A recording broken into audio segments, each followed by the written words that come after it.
what's up guys? My name is Veronica and today we are talking about scars. I feel like I have like the most random scars in existence. Like they just don't make sense.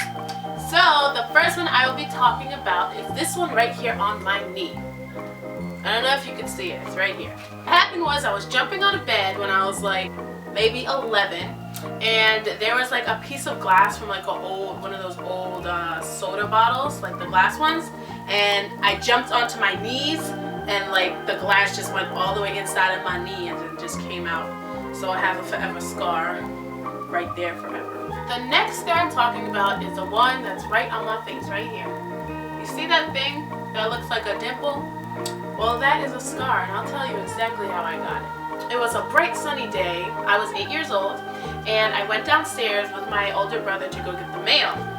So we go out on the stairs and he's getting the mail, and like, you know the handrails that are like on the side of stairs?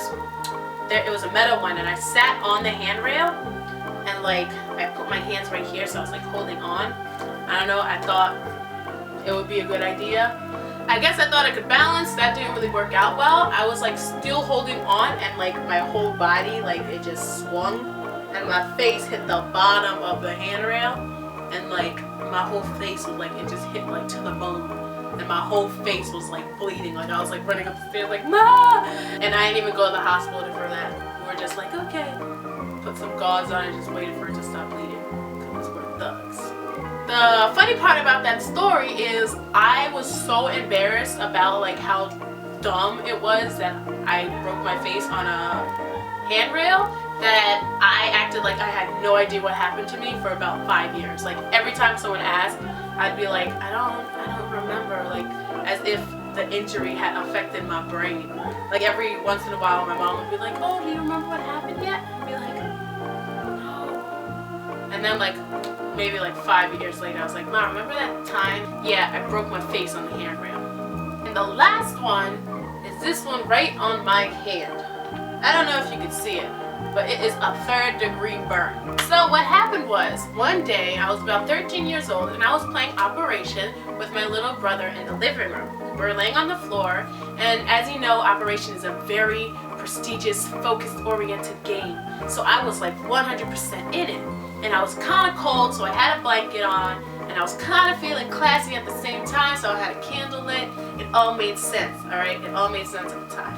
So anyway, I was taking the little, I don't know what it is, out of the spleen. All of a sudden, I hear my little brother yelling, the blanket's on fire, the blanket's on fire. And I'm like, what are you talking about? My mom comes in, everyone's freaking out, the blanket is halfway on fire, and I'm just like, guys, chillax. So me being the thug that I am, I decided that I was going to grab the blanket with my bare hands and put it out.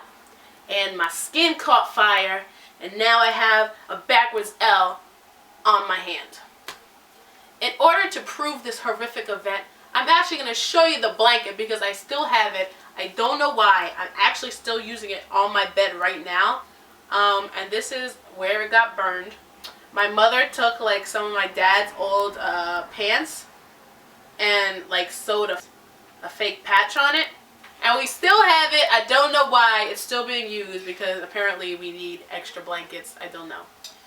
I just feel like we are so much closer now because you know all the background stories of my existence. Anyway, I hope you enjoyed this week's video. Please like, subscribe, and share, and comment below one of the weirdest scars you have because I would love to know. Like, I shared my personal stories and I just want to hear yours. Until next week, deuces.